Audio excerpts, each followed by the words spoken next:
Dette er Smertehesten, hvor vi kan udforske smertens vej hos heste og forstå, hvordan forskellige typer af medicin kan påvirke dyret.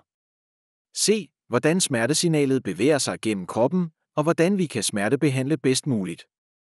Opfattelsen af smerte er en relativt kompliceret proces.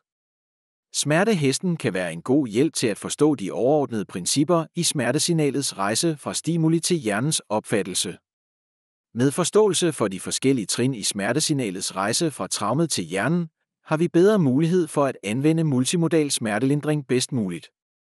Det er vigtigt, at vi behandler alle trin i smertesignalet for bedst mulig smertelindring, og gerne med flere substanser på hver trin. Dette er essensen af multimodal smertelindring.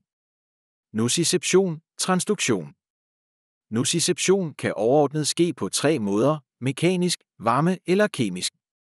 De mekaniske eller varmestimuli er ofte kortvarige, mens det kemiske oftest er et længevarende stimuli.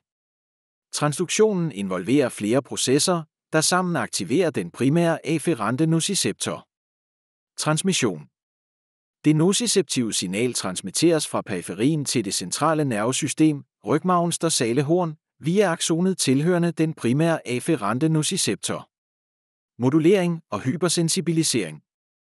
Neurale signaler fra det perifere nervesystem bliver i det dorsale horn af rygmarven moduleret, inden de videresendes op gennem rygmarven til hjernen. Det er i denne modulering en hypersensibilisering kan opstå. Perception. Opfattelsen af selve traumet, smerten, opstår, når signalet kommer op til thalamus i hjernen.